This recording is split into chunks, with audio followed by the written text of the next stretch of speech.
Hey guys, welcome back to my channel. Today we are going to talk about Death Note. I can't tell you how excited I am to be doing this video today. I have been a die-hard fan of Death Note since I saw it way back in 2007, and I was just a little kid back then, and most of the deeper themes of the show were lost on me. But when I watched it again a couple of years ago, I was taken aback by what a masterpiece the series is, and I fell in love with it all over again. Yagami Light and L are two characters that I will never ever grow tired of speaking about because I love them to almost an ungodly degree. And I would give anything for the chance to pick their brains, even though I'm far from smart enough to do it. So, for today's video, I thought why not explore a question I would have asked Light if I ever got the chance. And that question is, does Light think his name should be written in the Death Note or not? And to answer this, I need to go back to Yagami Light the boy, son of Sachiko and Soichiro, and brother of Sayu. From the beginning, we know that there is something special about him. He's the only one in his family whose name does not start with S, for instance. And we see that something about him makes people take note of him. Even that teacher of his in his class, and even when he's just walking on the road, people just turn around and give him a second glance. He is obviously very good looking and apparently the top student in the entire country. By all means, because of all these things, his life should have been a cakewalk. But instead of being happy, when we meet him in the first season, he seems pretty depressed, to be honest. It was only when the Death Note fell into his hands that he had some kind of stimulation in his life, and he takes to analyzing and ultimately using the Death Note like a duck to water. He finally has something to allocate his massive intellect to and set about passing judgment on any bad guy he could find. And in the initial days, I would say he stuck to his ideals, but when L got involved, something changed. We see even as early as the second episode that the Light who we met in the first episode, who was so scared of using the Death Note and was pretty perturbed by him actually causing the death of a few goons, had changed completely into someone who was very vindictive and actually enjoyed the act of killing people to some degree at least. He just went about killing people like he was just doing his homework. He went about his day and didn't even seem even a bit emotionally disturbed by the massive amounts of death he was causing. And I think Light believes that he is a slave to his ideals, that he has chosen himself to be the sacrifice to protect the weak from all the evildoers in the world. And even though he would like to believe that that is what he cares about the most, I don't think that is true. Because let's see, in the second episode, when we met this person, Lind L. Taylor, and we were led to believe that he was actually L, Light didn't hesitate even for a second and actually wrote his name in giant font and killed him instantly, even though L or Lind L. Taylor were not a bad person. Some might say that he did it because this guy was getting in the way of his plans, that he did not understand that he was actually doing all this to make the world a better place. But just look at how gleefully he was laughing and how much he enjoyed beating Lind L. Taylor or L. Now that is not the face of someone who had to suffer to make that choice to kill somebody. That is someone who is just enjoying the victory. And that is the first time we see the crack in his ideals, according to me. Or the first time we see Kira instead of Light. And actually, I think being confronted by someone that was his equal was the best thing that could have happened to him. And it actually slowed his descent into complete Kira mode.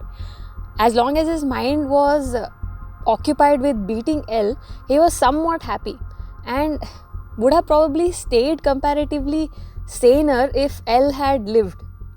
Because after L's death, there was nobody to challenge Light. He grew increasingly more distant from people in general and at some point started seeing them as knuckle-dragging monkeys that were incapable of intelligence. And for someone as smart as Light, it certainly must have felt so. And I feel even in the beginning, even when we met the Light of the first episode, he considered himself somewhat above people in general. But here is a paradoxical part about his psyche that ultimately led to his downfall, according to me. Yagami Light thinks he is better than everybody, but instead of disregarding what they think about him, he is obsessed with how people view him. He needs to be seen as the perfect being. He needs to have the perfect looks, perfect marks, perfect intelligence. He has to be the perfect son, model student, everything. And even when he thought that he had elevated himself to God, it wasn't enough for him that he thought so. He needed people to acknowledge his greatness. And that's kind of difficult because in one hand he doesn't consider these people worth anything, but on the other hand he is dependent on them for validation. All these traits somehow led me to believe that he was a narcissist even from the beginning, even from before he got the death note. For instance, when he met Naomi Misora and realized that she was on the right track, he took great pleasure in letting her know who he was. If he was in fact the sacrificial god who was doing all this only to help people, he wouldn't have felt that much happiness in letting this good person know that he was Kira. He likes winning.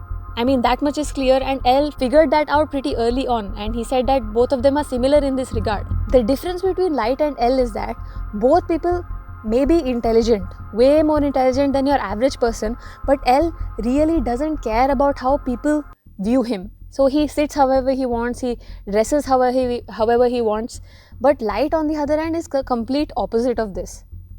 That's why you can see that even if Light probably wouldn't have agreed with most of the methods that L uses to obtain information from the people he captures, Light didn't really comment on it ever. Even when L asked Light's father to basically threaten him, like threaten his own son with death in order to catch a confession, Light didn't really disapprove of that method. But when L asked him to lie to Misa and pretend that he was in love with her for the purposes of the case, he promptly refused. And even though Light didn't have his memories at that time, I really don't think that his refusal was on the basis of his ideals. His refusal, according to me, was more because he wanted L to see him as a righteous person. And because he doesn't actually believe that Kira or L are wrong, you see that he doesn't actually condemn their methods at any point. Even though in that arc, when he loses his memory, he's supposed to be helping L capture this Kira person, he doesn't ever show that he feels that what Kira was doing is wrong. And that to me was the biggest tell that Light Yagami doesn't actually care about his ideals as much as he would want you to believe. All Light wanted was mental challenge, but he couldn't accept that his needs were so petty and no different than L's. And instead, he hid behind an ideal he didn't even apply to himself. And after L's death, he felt very lonely, even though he was succeeding at what he was doing, the crime rates were dropping, and he had elevated himself to the level of God.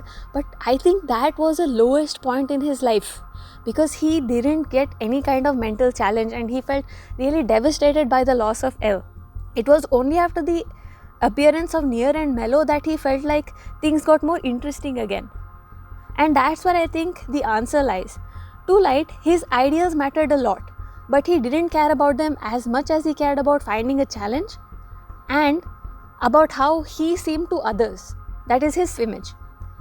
Light is also a very big liar, and he lies most of all to himself. He never really says what he believes. He only says what he thinks people want to hear, or he only tells them things that would make him seem like a great person. L told him as much in the 25th episode, that he's been lying all his life. A person who lies to others usually does it for either manipulating them or to seek their approval. Like when you give a socially acceptable answer to a question that is asked in a group, even though you might not agree with that yourself. And keeping all this in mind, if I asked Light if he thinks his name deserves to be written on the death note, he might even say yes, because he might want to seem like the idealistic person who is extremely righteous. But on the inside, I don't think he would agree with that, because he doesn't believe that he is wrong in the first place. He pretty much answered this question himself when Ryuk said that if his plan succeeded, then Light would be the only bad person left in the world. What do you guys think? Do you think this is what he would have said? Or do you think that he would go ahead and stick to his morals and apply them to himself as well. Tell me what you think in the comments below, and tell me what next video you would like to see. So that was it for today, guys. I'm also really interested in making a video about my favorite character from Death Note, and that's L. So if that's something you'd be interested in seeing, please hit the subscribe button and let me know in the comments below. Thank you for watching. Bye.